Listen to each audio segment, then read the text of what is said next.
इतना ही नहीं, दिल्ली का हाल यह है कि एक के सामने एक सरकार खड़ी है। हर डिपार्टमेंट एक अलग सरकार बन गया है। एक डिपार्टमेंट दूसरे डिपार्टमेंट के खिलाफ जैसे कोई दूसरे पार्टी की सरकार हो ऐसा आचरण करती है। हर सरकार दिल्ली की ही एनवायरमेंट मिनिस्ट्री वाली सरकार से परेशान है। भाइयों बहनों, एक बात निश्चित है कि गठबंधन की सरकार बनती है अंक गणित के हिसाब से, लेकिन गठबंधन की सरकारें चलती हैं केमिस्ट्री के हिसाब से। अंक गणित सरकार बनाने के लिए काम आता है, लेकिन जब तक केमिस्ट्री मैच नहीं होती है वो सरकार चल नहीं पाती है, लोगों का भला नहीं कर पाती है, एक ऑर्गेनिक एंटिटी नहीं बनती है। वो एक असेंबल स्वार्थवश इकट्ठे हुए लोगों का जमघट हुआ करती है। भाइयों बहनों, आज जो दिल्ली में यूपीए की जो गठबंधन सरकार है, वो गठबंधन सरकार पास तो है, साथ नहीं है। अटल अडवाणी जी के नेतृत्व में एनडीए की जो गठबंधन की सरकार थी, वे साथ चलती थी, निर्धारित राह पर चलती थी और राष्ट्र के लिए मंजिलों को पार करती करती देश को आगे बढ़ाती थी। लेकिन यूपीए की सरकार, गठबंधन में जुड़े लोग पास तो है, लेकिन अपनी अपनी राह पर चलते हैं, अपनी अपनी दिशाओं को चला रहे हैं और उसके कारण देश किसी भी हालत में आगे नहीं बढ़ता है। भाइयों बहनों,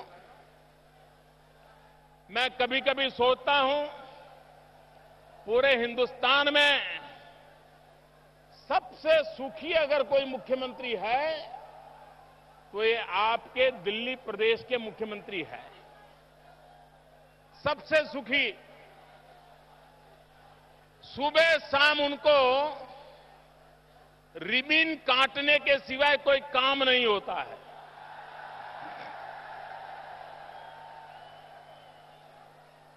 न उनको एग्रीकल्चर डिपार्टमेंट देखना पड़ता है, न उनको एनिमल हस्बेंड्री डिपार्टमेंट होता है, न उनको इरिगेशन की चिंता होती है, न उनको मछुआरों का काम होता है। और अगर कहीं दिल्ली में कोई रास्ते पर गड्ढे हैं तो सिर्फ एक बयान देना पड़ता है कि ये तो कॉरपोरेशन की जिम्मेवारी है।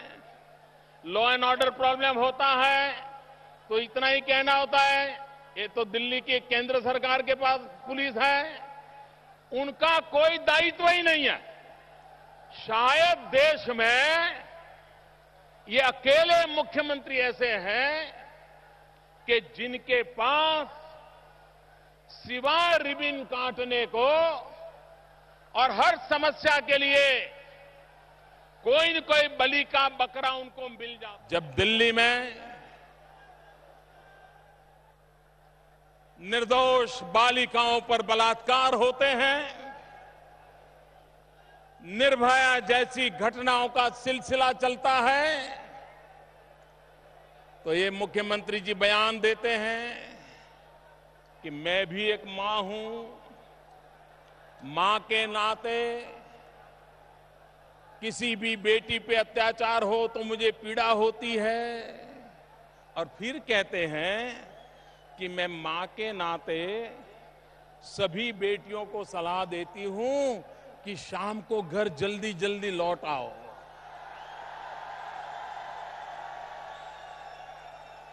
ये तो हर मां कह सकती है। हर परिवार में बाप और मां, भाई बहन सब कहते हैं आप तो मुख्यमंत्री है, आपका कोई दायित्व है कि नहीं है, आपकी कोई जिम्मेवारी है कि नहीं है।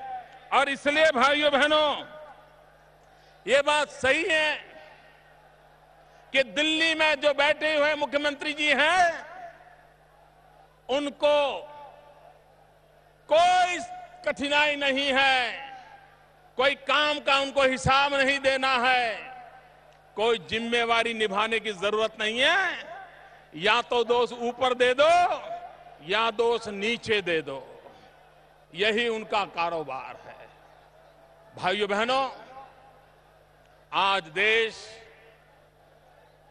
भ्रष्टाचार की भयानक, खौफनाक संकट से गुजर रहा है। क्या कमेटी जाने,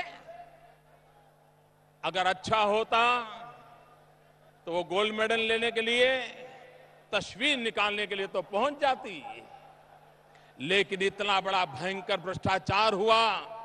और भाइयों बहनों, कॉमनवेल्थ गेम के घोटाले को सिर्फ रुपयों पैसों के घोटाले तक सीमित अर्थ में न देखा जाए। कॉमनवेल्थ के घोटाले ने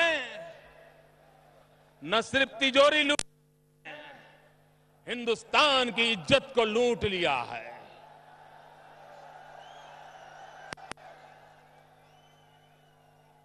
देश के भविष्य को लूटा है। भारत के स्पोर्ट्समैन स्पिरिट को उन्होंने लूटा है। और इसलिए भाइयों बहनों, दुनिया का हर देश, अगर उस देश में कोई अंतर्राष्ट्रीय खेल का अवसर मिलता है तो वो अपने देश के ब्रांडिंग के लिए उसका भरपूर उपयोग करता है। खेल के माध्यम से सारी दुनिया में वो अपना ब्रांडिंग करता है। की घटना देखिए, साउथ कोरिया में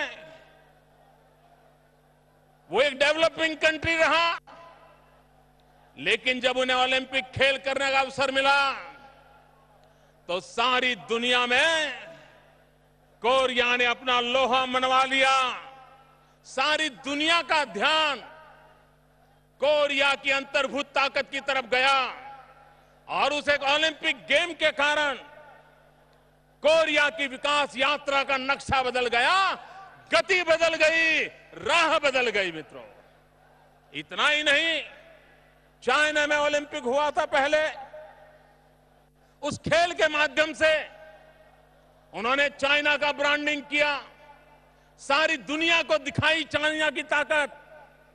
और आज दुनिया मिलिट्री पावर को, इकोनॉमिक पावर को जितना तवज्जो देती है, उससे ज्यादा सॉफ्ट पावर को भी तवज्जो देती है। खोल कूद के माध्यम से दुनिया में देश अपने सॉफ्ट पावर की ताकत का परिचय दिलवाता है। हमें एक अच्छा अवसर मिला था, वो अवसर हमने गंवा दिया। और इसलिए मैं कहता हूं, ये डाका सिर्फ तिजोरी पर डाला गया इतना नहीं, ये डाका हिंदुस्तान को आने वाले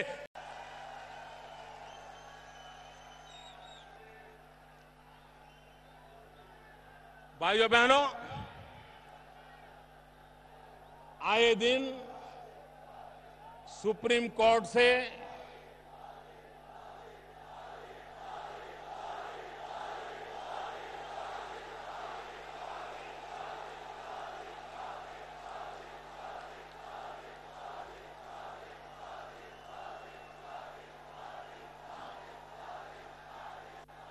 आपका पूरा हो जाए, उसके बाद मैं मेरा शुरू करूंगा।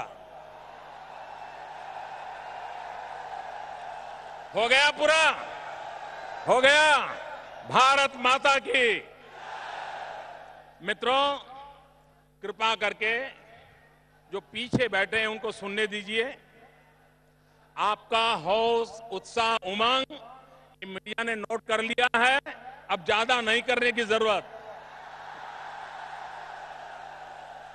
ये टीवी वालों ने भी आपके दृश्य कवर कर लिए, देश ने देख लिया है। अब आप शांत रहेंगे? मैं बोलूं, जम करके बोलूं, आपके दिल की आवाज उठाऊं, आपके सपनों को शब्दों में रखूं, तो आप मेरी मदद कीजिए। भारत माता की, भारत माता की। भाइयों बहनों, आए दिन इस देश की सुप्रीम कोर्ट, आए दिन इस देश की सुप्रीम कोर्ट भारत सरकार को भ्रष्टाचार के मुद्दों पर कड़ाई से कार्रवाई करती हैं, कठोर से कठोर शब्दों का उपयोग करती है। लेकिन ये ऐसी आदत हो गई है दिल्ली में बैठे हुए राजनेताओं को, पूरे कांग्रेस को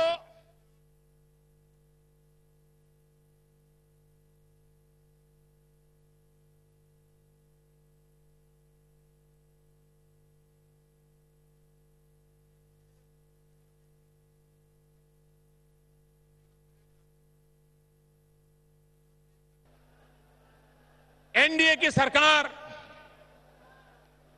अटल जी आडवाणी जी के नेतृत्व में 6 साल का वो कार्यकाल हमने देखा है।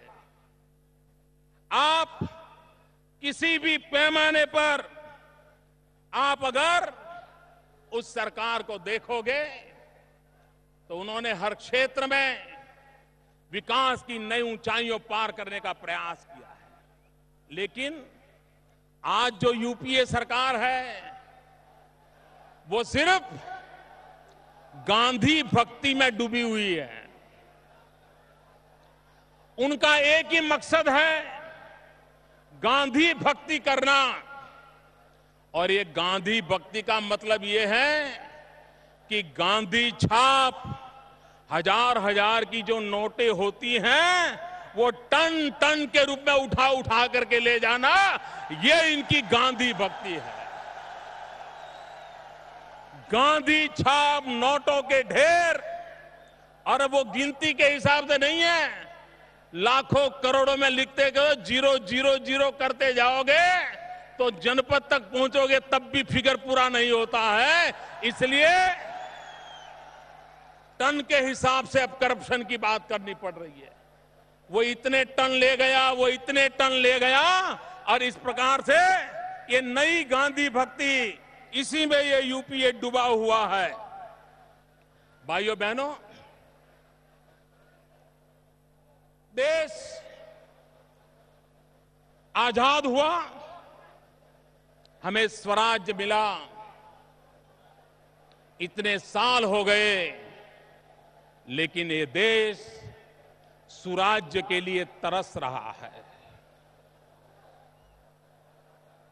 देश को सुराज्य कहीं नजर नहीं आ रहा है। आज चारों तरफ गुड गवर्नेंस की मांग उठी है। सभी समस्याओं का समाधान करना है तो उसका राजमार्ग है गुड गवर्नेंस, सुशासन, सुराज्य। ये एक ऐसा राज्य मार्ग है जो हमें समस्याओं से मुक्ति दिला सकता है। लेकिन कांग्रेस पार्टी और यूपीए के साथियों को कुशासन की आदत लगी हुई है।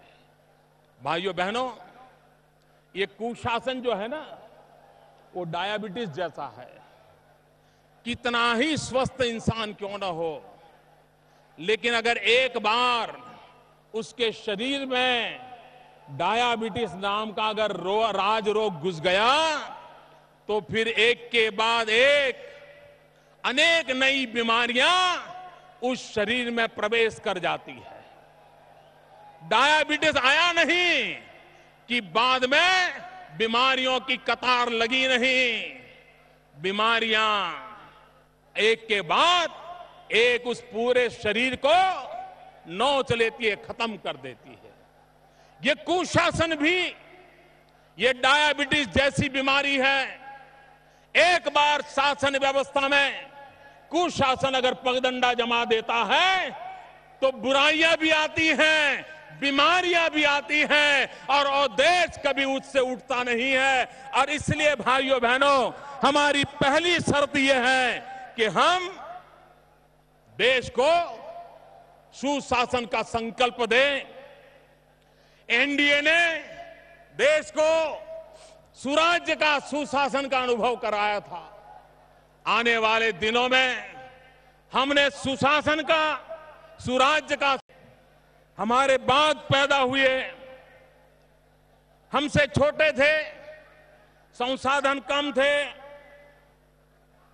उसके बाद भी उनके पास विजन था, आगे बढ़ने का संकल्प था।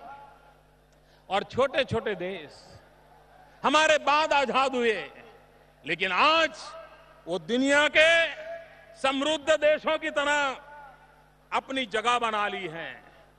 दुनिया तेज गति से आगे बढ़ रही है, लेकिन हम ही हैं जो तेज गति से पीछे जा रहे हैं। दुनिया के अंदर 125 करोड़ का देश एक हंसी मजाक का कारण बन चुका है। और इसलिए भाइयों, हमारे सामने आगे बढ़ने का संकल्प आवश्यक है। आप देखिए भाइयों बहनों, जब एनडीए की सरकार थी, मेरे देश के नौजवानों, आपका भविष्य किसके हाथों में सलामत है? आप रोजगार के लिए दर दर कब तक भटकते रहोगे? आप अपने मां बाप के पास हाथ फैला करके कब तक आए दिन पैसे मांगते रहोगे? मेरे देश के नौजवान, आप कब सम्मान से जी पाओगे? हमारे देश के नौजवान को रोजगार चाहिए, वो मेहनत करने के लिए तैयार है, वो परिश्रम करने के लिए तैयार है, वो अपनी जान की बाजी लगाने के लिए तैयार है। लेकिन ये यूपीए सरकार देश के नौजवानों को रोजगार नहीं दे पा रही है। इतना ही नहीं भाइयों बहनों, ये एनडीए की सरकार जब थी तब हिंदुस्तान में रोजगार देने का दर 42% था। आज यूपी आने के बाद 11-12 में वो 38% हो गया है। जब अटल जी की सरकार थी, 6 साल में 6 करोड़ लोगों को रोजगार दिया था। और जब यूपीए की सरकार आई 2004 से 2009, सिर्फ 27 लाख लोगों को रोजगार दिया। आप मुझे बताइए मेरे नौजवान मित्रों, क्या ये कांग्रेस के हाथ में देश के नौजवानों का भविष्य सुरक्षित है? सुरक्षित है? सुरक्षित है? नौजवानों, आपके भविष्य के लिए इस कांग्रेस को उखाड़ फेंकने का संकल्प करो। इस दिल्ली की सरकार को, यूपीए की सरकार को उखाड़ फेंकने का संकल्प करो। भाइयों बहनों, कभी कभी लोग पूछते हैं कि मोदी जी, आप यूपीए की आलोचना तो करते हो, आप क्या करोगे? मैं कहना चाहता हूं, भाइयों बहनों, आप जानकर के हैरान हो जाओगे। आपके दिल्ली में, देश की राजनीति में, राजधानी में बिजली नहीं है। आपको अंधेरे से जूझना पड़ता है। अस्पताल में ऑपरेशन चल रहा है, बिजली गुल हो जा रही है। प्रधानमंत्री तक के घर में जनरेटर लगाने पड़ते हैं। देश के अनेक राज्य अंधेरे में डूबे हुए हैं। लेकिन भाइयों बहनों, दूसरी तस्वीर देखो। इस देश में 20,000 मेगावाट से ज्यादा बिजली के कारखाने तैयार हैं, लेकिन बिजली का उत्पादन नहीं हो रहा है। 75,000 करोड़ से भी ज्यादा रुपए लागत लग चुकी है। एक तरफ बिजली के कारखाने पड़े हैं, दूसरी तरफ अंधेरा छाया हुआ है। क्यों? क्योंकि दिल्ली की सरकार के पास न दिशा है, न दृष्टि है, और अगर पैसे नहीं तो फाइल पे साइन भी नहीं हो रही है। और उसके कारण इन बिजली के कारखानों को न कोयला मिल रहा है, न गैस मिल रहा है। बिजली के कारखाने बंद पड़े हैं। क्या भाइयों बहनों, क्या इन बिजली के कारखानों को चालू करने के लिए कोई नया विजन चाहिए? क्या 20,000 मेगावाट बिजली ट्रांसमिशन लगा करके हिंदुस्तान के शहरों को, गांवों को पहुंचाने के लिए कोई बड़ा एक्स्ट्रा ऑर्डिनरी विजन की जरूरत होती है क्या? जरूरत होती इरादों की। इरादे नेक होने चाहिए, संकल्प शक्ति चाहिए। अपने आप देश और दुनिया बदली जा सकती है, ये चाहिए मित्रों। आपके पास नहीं है। भाइयों बहनों, मैं आज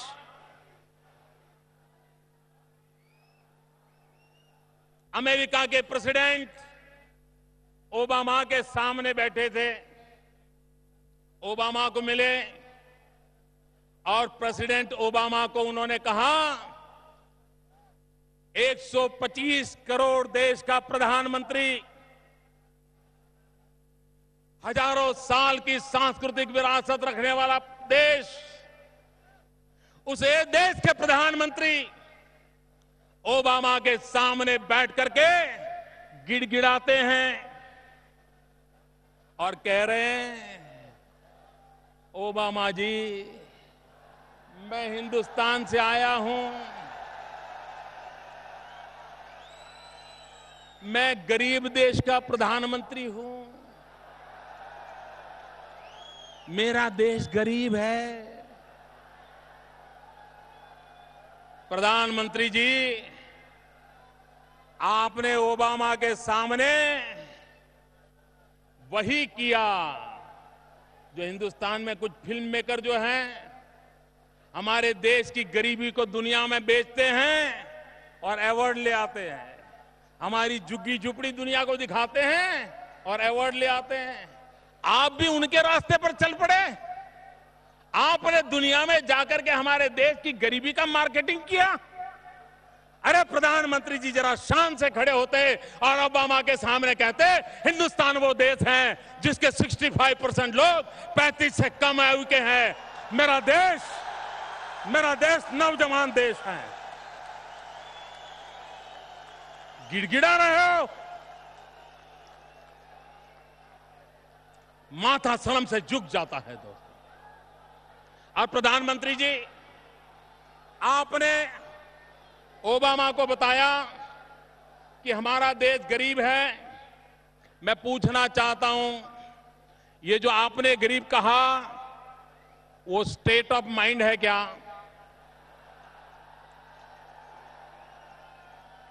क्योंकि शहजादे ने डेफिनेशन की है, वो शहजादे की डेफिनेशन है कि गरीबी ये तो स्टेट ऑफ माइंड है।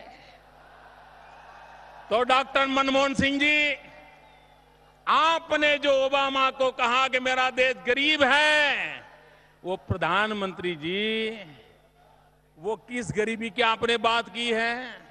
शहजादे वाली गरीबी की या हमारे गली मोहल्ले में दिखने वाली गरीबी की?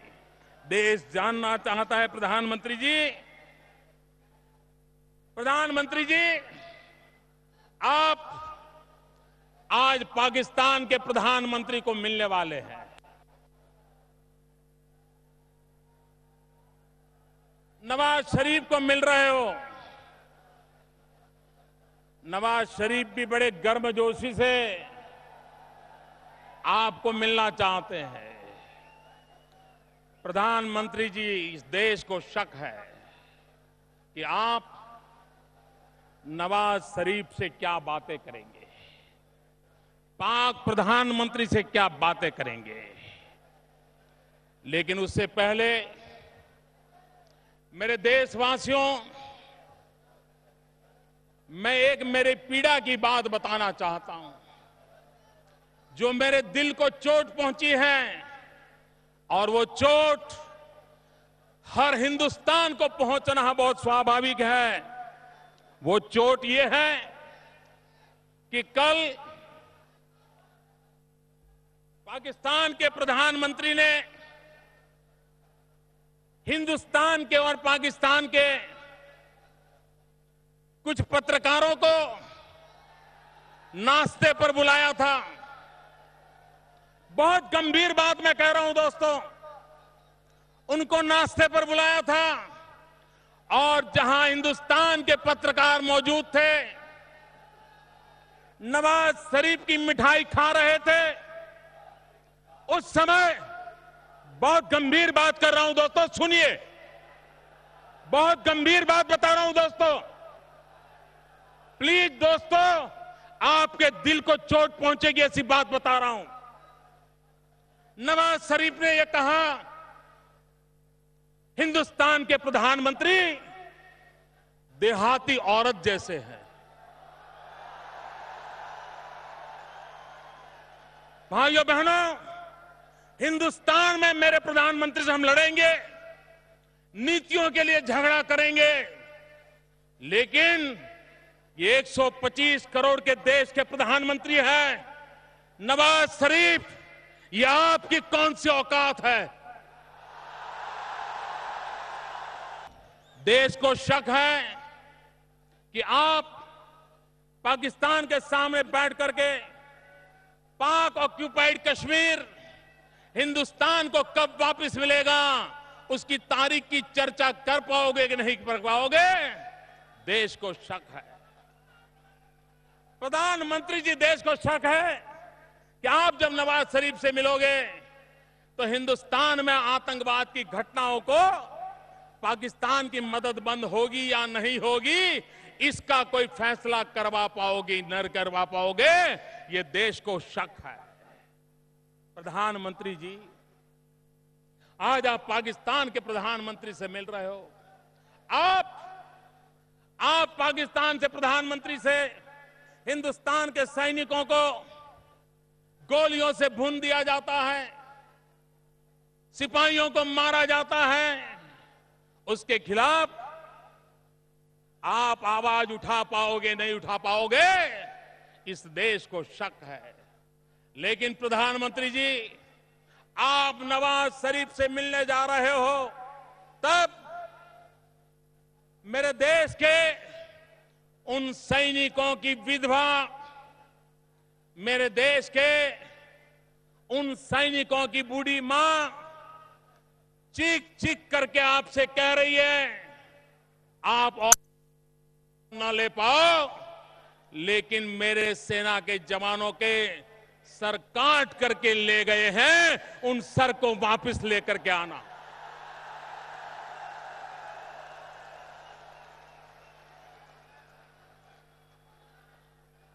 आप अगर पाकिस्तान में पाकिस्तान के प्रधानमंत्री से बात करते हो, हिंदुस्तान के सैनिकों के कटे हुए सर, ये अगर आप वापस लाओगे, हिंदुस्तान का सर ऊंचा जाएगा। मेरे देश के जवान हिंदुस्तान के लिए मर मिटने के लिए एक नया हौसला, नई ताकत पाएंगे।